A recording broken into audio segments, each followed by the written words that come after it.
com a Não, educação. inclusive você cita, achei super interessante, e você tem razão, que quando vamos procurar sábios, né, a gente vai atrás dos franceses, dos gregos, italianos, e esquecemos dos sábios africanos. Né? Quando se fala em filosofia, ninguém pensa na África. Quando se fala em medicina, ninguém pensa na África ou na tribo indígena. Né? Quando você pensa na área da arquitetura, Márcio falou da arquitetura, ninguém pensa na favela. Agora, inclusive tem um livro bonito da Paula, esqueci o sobrenome dela, que chama a Arquitetura da Ginga.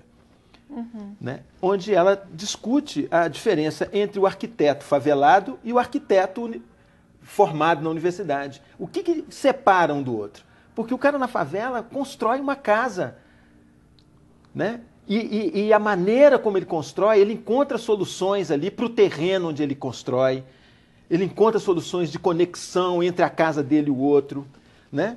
Então há um conhecimento, há um pensamento de urbanização ali, porque aquela coisa que para nós parece caótica, ela não é à toa. Ela tem um sentido ali para aquelas pessoas que estão ali.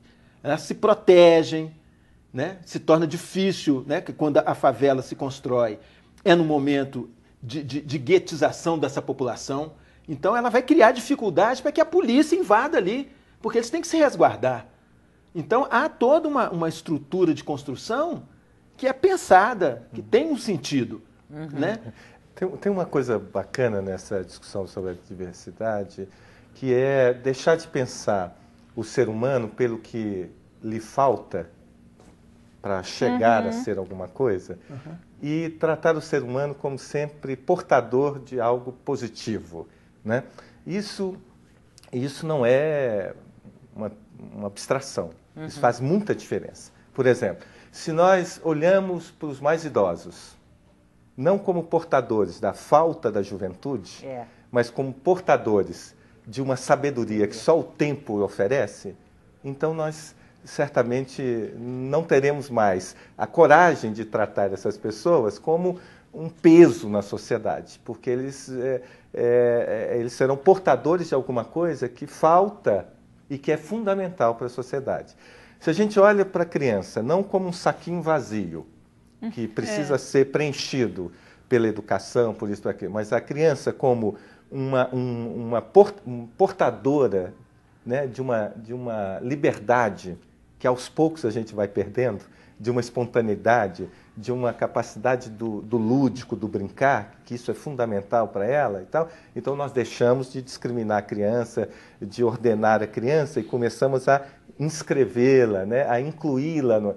Então a questão da diversidade é uma questão eminentemente política, né? Porque falar de diversidade é falar da maneira como a gente inclui, e inclui a todos no que cada um tem de diferente para oferecer para essa experiência da gente viver junto, né? Esse é que é o grande sentido, né? Por isso, falar de educar para a diversidade é tão importante, e isso começa na escola, na família, no trabalho, na esquina, no boteco, em todos os lugares, na televisão, em todos os lugares, né? A importância da gente saber traduzir essas diferenças, não numa espécie de hierarquia de quem tem algo a mais ou quem tem algo a menos, mas como que essas diferenças podem nos ensinar a viver melhor em conjunto. Né? Tem uma experiência que foi feito lá no aglomerado Santa Lúcia, é um projeto nacional que chama Conexões dos Saberes. É uma proposição de um pesquisador que nasceu numa das maiores favelas lá do Rio de Janeiro, que é a favela da Maré, o Jailson de Souza Silva. Ele propôs esse projeto e foi encampado pelo Ministério da Educação, Conexões de Saberes, e foi implantado em 11 universidades no Brasil. E aqui em Belo Horizonte, no ano de 2005, a parceria da UFMG foi com o aglomerado Santa Lúcia.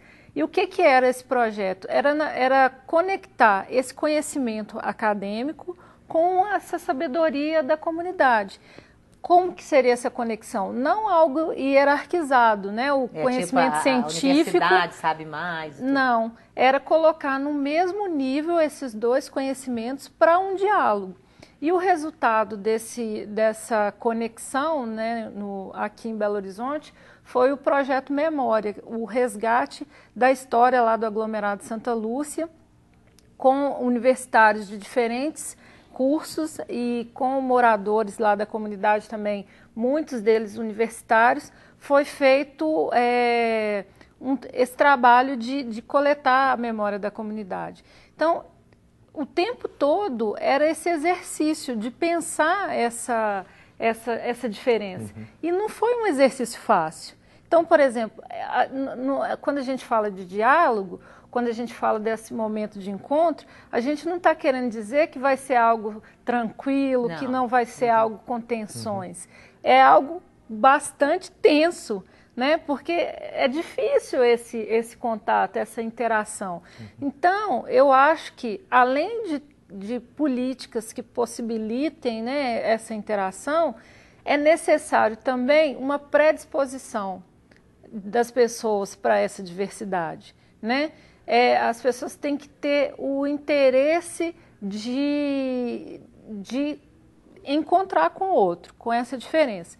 E isso não é algo que eu acho que seja só assim da boa ou má vontade das pessoas, mas é um processo, como que eu vou dizer, de formação mesmo. Então, é algo que começa desde cedo na família. Assim, eu estava conversando, falando, olha, não adianta nada o morador de favela tentar falar, tentar mudar a imagem que ele tem, se a pessoa do outro lado não está disposto a saber quais as diferenças, não quer nem mesmo entrar numa comunidade de favela, não quer conhecer, não quer saber como as pessoas vivem lá.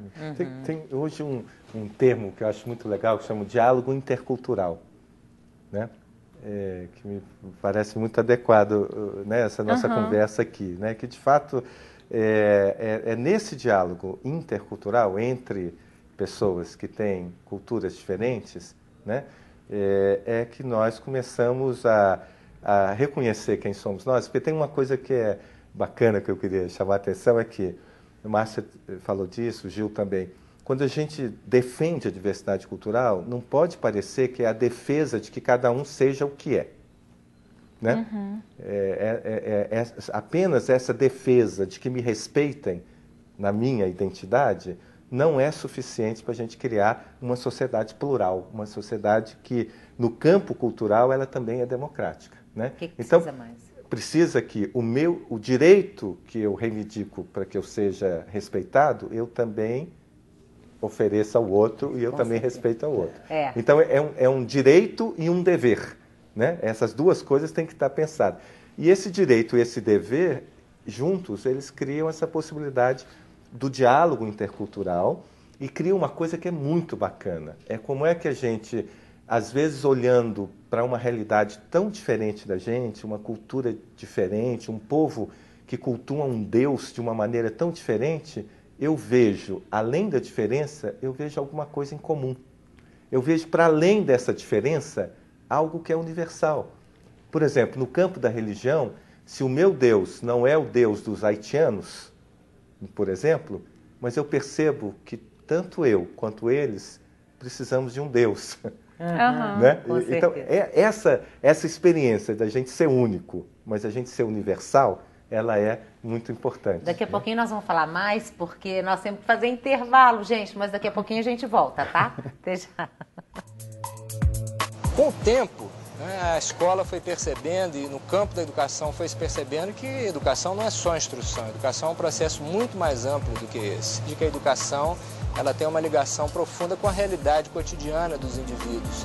A gente acredita que é num ambiente de educação em direitos humanos que a gente conquista a possibilidade de formar o cidadão com plena consciência de que ele é um sujeito de direitos. E esse sujeito de direitos não tem apenas o direito à educação, ele tem direito à saúde, ele tem direito aos bens culturais, ele tem direito a tudo aquilo que a sociedade pode e deve lhe oferecer, e o Estado, como sociedade organizada, precisa esses indivíduos dotá-los de garantia, né, de assegurar que esses direitos possam ser de fato uma conquista. A gente tem mostrado o que conhece. Eu tenho mostrado uma outra visão. Um Brasil que o Brasil não conhece. Não começou com os fotógrafos. Começou com os caras que faziam samba lá atrás. Cartola, funk, Só Quero Ser Feliz.